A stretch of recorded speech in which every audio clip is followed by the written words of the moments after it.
welcome to the deep dive. Today, we're jumping into a really fascinating story from early Buddhist monastic life. It's all about the real-world challenges of keeping things ethical within a community focused on spiritual practice. Yeah, and the sources we're drawing from are these foundational Buddhist texts. We're focusing on a specific case involving monks named Assaji and Punabbasu. Right, Assajipunabbasukavatthu. And what's interesting is that we have, well, multiple versions of this story. We do. They pop up in several early texts from the Theravada tradition. That's one of the oldest schools, really focused on the original teachings. And even though the wording might be a little different here and there, the core story, the main details, they're consistent. It gives us a real window into the early Sangha, the monastic community, and how they dealt with, well, discipline. Exactly. It shows the practical side of things. So for you listening, this is a chance to see that even these very early spiritual groups, they faced real problems. Ethical living wasn't automatic. Not at all. Our mission today is really to unpack this story, see what the core issues were, how the leadership dealt with them. And what we can maybe learn about, community ethics, the importance of guidance. And how people react differently when they're corrected. It's quite relevant, actually. Okay, so let's dive in. All right, so the main setting mentioned is the Jetavana Monastery. Very important place. Yeah, famous place. But the actual trouble, the stuff causing concern, that was happening off in the Kitagiri region. Okay, so not right under the Buddha's nose, so to speak. Not directly, no. Yeah. And the key figures are these two monks, Assaji and Punabbasu.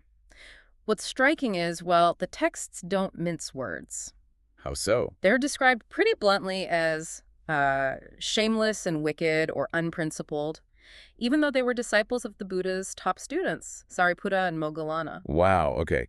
So not just minor slip-ups, and it wasn't just them. No, that's the thing. They apparently had a big following in Kitagiri, maybe around 500 other monks. 500. That's significant. And what exactly were they doing that was so bad? Well, one specific thing mentioned is planting ornamental plants, malavacha, the texts call it, and getting others to plant them too. Planting flowers. That sounds maybe a bit odd as a major offense. It does seem minor on the surface, maybe like, I don't know, employees using the company printer for personal stuff today. It seems small. Right. But it looks like it was part of a bigger pattern. Their overall behavior was seen as damaging the reputation of the Sangha with the lay supporters. It was harming the family, the Kulajusakakam. Ah, okay. So it's about the impact on the community and its support system. Exactly. Their actions, this planting included, were seen as anakara, improper conduct. And because of this, they were essentially making the monastery in Kitagiri unsuitable for the monks who were trying to live properly. They were relying on lay support while undermining the community's integrity. Got it. So word gets back to the Buddha. What does he do? Does he head straight over there? Interestingly, no. He doesn't go himself. Instead, he delegates. He calls on his two chief disciples, Sariputta and Moggallana. His top guys. Why do you think he delegated? Did the text say? They don't explicitly state why in this specific account, but it kind of makes sense. Sending Sariputta and Moggallana, who had immense respect and authority, it reinforces the seriousness of the issue, maybe shows a structured way of handling problems in the growing community. It wasn't just the Buddha intervening personally every time. Okay, that makes sense. So what was their mission? What were they told to do? It was twofold, really. First, they were authorized to impose what's called a pabajaniakama on any monks who just wouldn't listen to their guidance. Pabajaniakama, what is that exactly? Like expulsion? It's essentially a form of banishment or serious disciplinary action, maybe like excommunication, though sometimes there was a path back. So a pretty severe measure. Okay. And the second part of the mission? Equally important.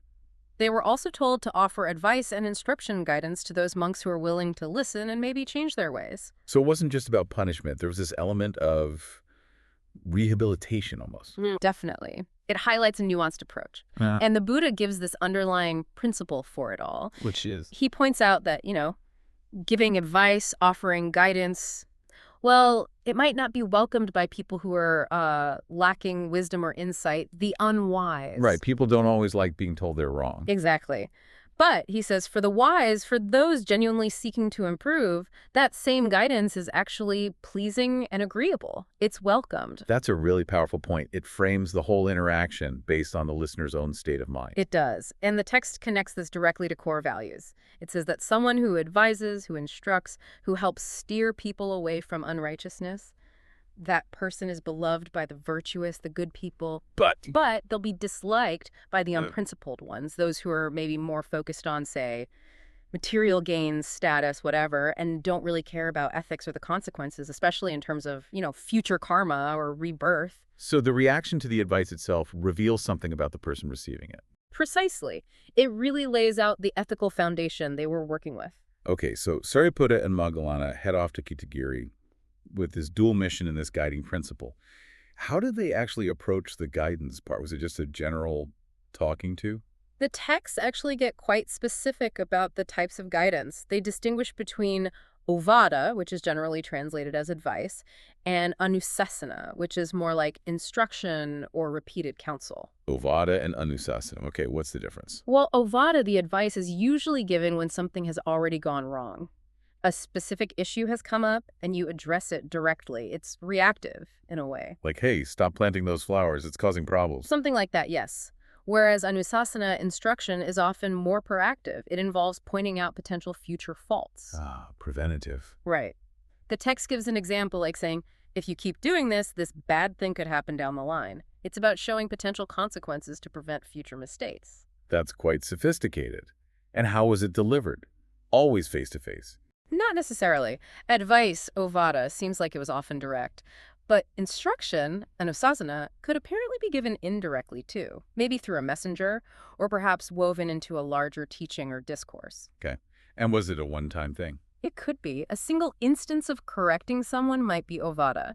But anusasana seems to imply more ongoing counsel, repeated teaching, really reinforcing the point. So there was a whole toolkit for guidance tailored to the situation. It seems so. It really emphasizes how important communication and mentorship were.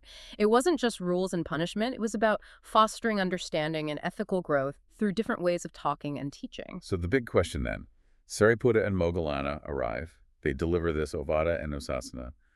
What happened? Did all 500 monks suddenly see the light? Well, the outcome described is pretty realistic, I'd say. Not a simple Hollywood ending. The texts report that, yes, a number of the monks did take the advice to heart. They accepted the guidance, changed their behavior, and started living according to the rules again. Okay, so some success there. Definitely. But then others apparently faltered. Maybe they tried, but couldn't stick with it, or the guidance just didn't sink in fully for them.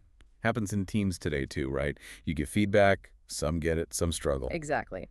And then, predictably, there were those who remained resistant or continued the misconduct. And for them, The pabajaniya kama, the banishment. that's what the text implies, yes. Yeah. Those who didn't heed the words faced the disciplinary action. So a mixed bag of results. It really shows the complexity of managing any group, even one dedicated to high ideals. You get that full spectrum of responses. You do. But there's one more interesting detail right at the end of this whole episode in the texts. Oh, what's that?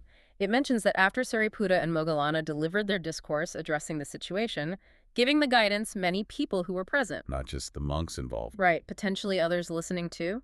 Many of them attained various stages of spiritual realization, starting with Sotapadhi. Kosapati. That's stream entry, right? Right. The first big step in enlightenment in Buddhist terms. Exactly. It's a profound shift. So it suggests that even in the midst of dealing with this difficult, messy situation involving bad behavior, the very act of addressing it properly, the teachings given, still had the power to lead others to genuine spiritual insight. The potential for growth was still there. That's quite a positive note to end on for the overall event, despite the disciplinary action. It is. It shows that handling problems correctly can itself be a catalyst for awakening. So, wrapping this up, what are the main things you think our listeners should take away from this deep dive into the Assajipunabbasukavatthu? Well, first, I think it clearly shows just how central ethical conduct was right from the beginning of Buddhism. It wasn't an afterthought. It was foundational. Yeah, and that maintaining it wasn't easy. Communities face challenges. Right. And we see the development of actual mechanisms to deal with those challenges, leadership stepping in, specific procedures like the banishment, but also these nuanced forms of guidance. The importance of wise leadership definitely comes through. Yeah. The Buddha delegating Sariputta and Moggallana, carrying out this careful, two-pronged approach. Balancing correction with support, not just a crackdown. And it really hammers home that, people are different. Not everyone responds to guidance in the same way. Absolutely. That basic understanding of human nature seems key. Some will listen, some will struggle, some will resist. That tension between community standards and individual behavior, it's timeless. It really is.